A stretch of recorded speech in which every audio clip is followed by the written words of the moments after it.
Comment ça va aujourd'hui? Regardez de quoi on vient parler d'écran, on vient parler de technologie, on vient parler de Samsung. Pourquoi? On est au MWC et Samsung présente des trucs super intéressants. Alors c'est quoi? Je vous explique. Ce sont des concepts, des prototypes d'écran pour venir voir qu'est-ce qu'on va pouvoir faire au niveau de ces écrans qui se plient d'un côté, de l'autre, qui s'enroulent. Bref, plein de technologies extrêmement intéressantes. On va essayer d'entreapercevoir le futur des écrans de Samsung ici au MWC. Est-ce que vous êtes prêts? Est-ce que vous êtes chaud? Parce que c'est un sujet que je voulais faire lorsque j'étais au CES à Las Vegas. On n'avait pas accès. C'était uniquement sur invitation dans un hôtel frustrant. Et là, on peut le voir à Barcelone et je suis tellement heureux de pouvoir vous présenter. Allez, on y va. Alors la première techno, c'est le Flex S. C'est quoi le Flex S? Eh bien en fait, si vous connaissez les écrans de Samsung, vous connaissez notamment le Samsung Galaxy Z Fold, le Z Flip. Le Z Flip, il vient se diminuer, il diminue en taille, il devient plus petit pour se mettre dans une poche. Et le Z Fold, on vient augmenter la surface, on est sur une petite tablette. Et ça, c'est très chouette. Eh bien, sauf que si on plie une partie, on peut en plier deux, voire plus si infinité. Et là, on va venir plier trois comme un accordéon. Donc vous le pliez en deux et vous pliez de l'autre côté, c'est le Flex S. Alors, soyons clairs, tout de suite, il n'y a pas de produit fini qui va arriver. Le Flex S reste une démonstration, montre ce que Samsung peut proposer, mais si on vient se projeter un peu dans les usages et si on veut regarder un peu plus loin, c'est un sujet qui est extrêmement intéressant parce que ça permet une fois plus d'agrandir, avoir une très grande carte, une grosse tablette. Lorsque vous l'avez, c'est très grand dans la main et c'est génial. Et lorsque vous voulez plus petit, le mettre dans une poche, dans un sac, on peut. Alors attention, aujourd'hui les technos sont quand même un peu grands, ça fait des trucs un peu épais, un peu mastoc, mais une fois de plus, c'est essayer d'entreapercevoir l'avenir. Donc ça, c'est plutôt cool. Ça vous fait une espèce de pliure en forme de S, vous voyez, un petit S qui vient se dessiner. On peut imaginer lorsqu'il est plié, effectivement, il y avoir un petit appareil avec un écran de 6,5 pouces qui est déjà très grand. Et lorsque vous l'ouvrez, vous avez un 11 pouces, 12 pouces et peut-être même plus. On peut faire un S, mais on pourrait faire carrément des W et faire plein de lettres. Donc ça, je trouve ça assez marrant. Arrive ensuite le Flex G. Alors ils aiment bien les noms, Flex, Flip,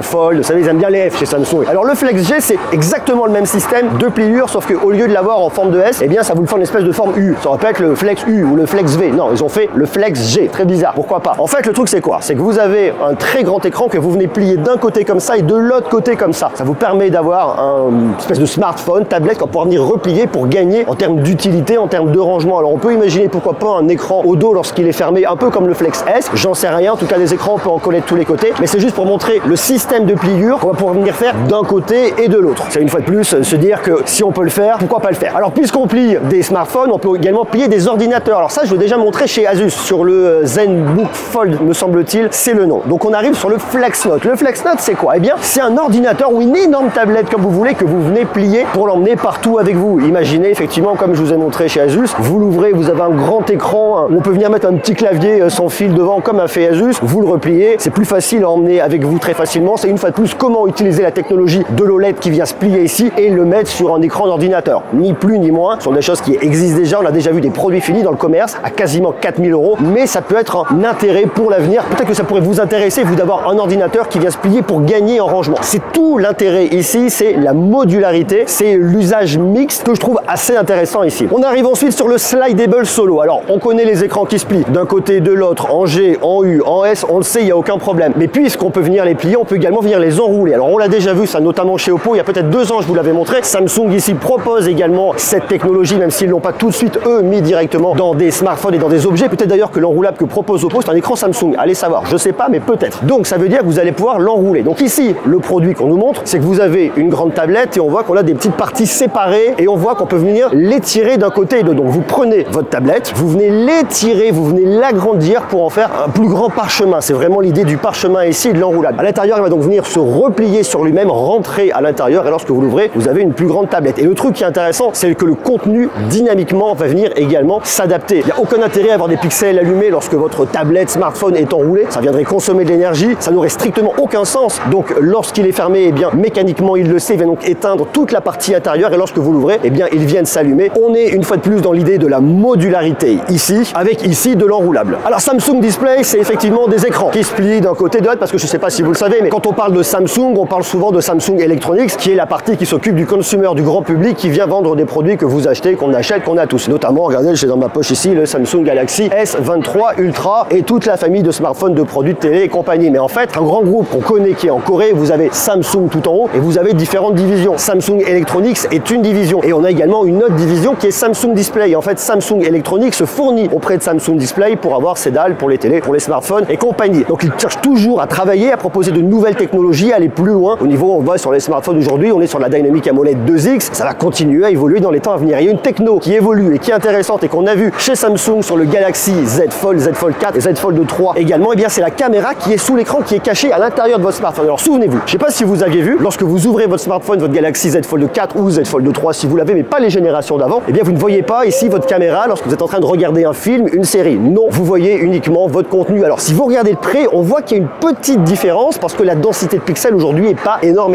Mais Samsung travaille dessus et il nous le montre ici avec effectivement une comparaison entre une technologie, une densité de pixels un peu plus faible, qui est un peu plus ancienne, et l'autre avec une densité de pixels un peu plus élevée, où là on va carrément plus du tout voir cette caméra. C'est le but, c'est l'idée à l'avenir, c'est de la rendre totalement invisible. Alors chez Samsung c'est intégré dans le Z Fold 4 et on le voit, ça fonctionne, c'est quand même plutôt pas mal. Mais j'ai vu d'autres fabricants, j'ai vu notamment ZTE. Bon, je sais pas si c'est une dalle Samsung chez ZTE, mais la densité de pixels est très élevée, ce qui fait que la caméra on la voit quasiment pas. Donc ça c'est vachement cool et super intéressant. Donc ça va arriver dans les temps à venir au niveau des smartphones, parce que si vous regardez aujourd'hui, je reprends une fois de plus mon Galaxy S23 Ultra, et bien vous voyez ici, j'ai ma caméra qui ressort, on peut pas la louper, hein. Franchement elle est au milieu, on la voit. Et bien l'idée à l'avenir, c'est que toutes ces caméras là, on ne les voit plus. Donc une fois de plus, Samsung nous montre ici, Samsung Display nous montre cette techno, comment est-ce qu'ils viennent la faire évoluer, tout en sachant que le point qui est extrêmement important, et où pour l'instant c'est pas ouf, que ce soit chez ZTE ou chez Samsung, c'est-à-dire que la qualité de la caméra est pas forcément là. Donc il y a encore un peu de boulot à faire pour que la qualité soit vraiment totalement maîtrisée, que ce soit réellement intéressant. En tout cas la techno est là et la techno évolue et ça c'est chouette. Alors avoir des écrans qui se plient c'est bien, on trouve ça chouette. Maintenant on va se dire dans le temps ça va donner quoi? Quelle est la durabilité? Parce qu'effectivement vous le prenez, vous le pliez, c'est sympa, mais on va se dire on va aller jusqu'où? Alors moi je vais vous le dire à titre personnel, on a à la maison un Galaxy Z Flip 3 depuis 1 an et demi, 2 ans à peu près. On commence à voir des légères petites traces au niveau de la pliure, mais aucun problème, l'écran marche bien, ça fonctionne bien, on en reparlera d'ailleurs très bientôt. Et bien Samsung a ici une machine qui lui permet d'ouvrir, de fermer, d'ouvrir, de fermer, d'ouvrir, de fermer, et de comptabiliser le nombre de fois où il y a eu des ouvertures et des fermetures pour venir déjà d'une tester le produit et après certifier que c'est complètement possible et qu'on peut y arriver sans aucun problème. Il vous montre ici la démo, plus de 200 000 fois en fait l'idée, je pense quand même aller beaucoup plus loin, 300 000 voire 400 000. Aujourd'hui il y a des produits qui sont certifiés jusqu'à plus de 400 000 fois. C'est ce qu'on a vu sur le Oppo Find N2 Flip. Si vous vous souvenez, on en a parlé il n'y a pas très longtemps. Et bien Samsung, en tant que créateur de dalles, a l'obligation de venir faire ces tests et de regarder si ça fonctionne. Donc vous voyez, il nous montre la machine, on l'ouvre, on le ferme, on l'ouvre, on le ferme. Alors vous n'allez pas l'ouvrir et le fermer de la même manière chez vous mécaniquement, parce qu'à force de l'ouvrir et de le fermer comme ça, vous allez créer de la friction fatalement et vous allez créer aussi de la chauffe. Donc si là, en l'ouvrant et en le fermant tout le temps, ça crée de la chauffe et ça tient et il n'y a absolument aucun problème, vous pouvez être sûr que chez vous ça fonctionne et ça ira parfaitement bien. Alors qu'est-ce qu'il faut venir retenir ici de toutes ces technologies? Flex S, Flex G, Flex Note, Slidable, Solo. On a l'UPC+, je vous ai pas dit le nom parce qu'il était un petit peu imbitable au niveau de la caméra sous l'écran, des différentes technologies que vous avez ici. Et bien c'est que Samsung continue à travailler sur ces différentes technos et ce qu'on voit là sont des choses qui sont abouties, finies, probablement livrées à des partenaires. Peut-être que Oppo d'ailleurs est un partenaire qui a ces technologies Samsung. Il est évident qu'ils en ont beaucoup plus mais qu'ils les cachent, ils les gardent pour eux pour les produits qui sortiront dans les années à venir. On va pas venir montrer ce qui est top secret aujourd'hui, mais ce qu'on peut voir ici en tant que professionnel dans un salon professionnel et ce que le grand public voit, c'est que le pliable, l'enroulable, le modulaire, eh bien continue son petit bonhomme de chemin, il va continuer à évoluer et à se retrouver de plus en plus dans nos poches, dans nos sacs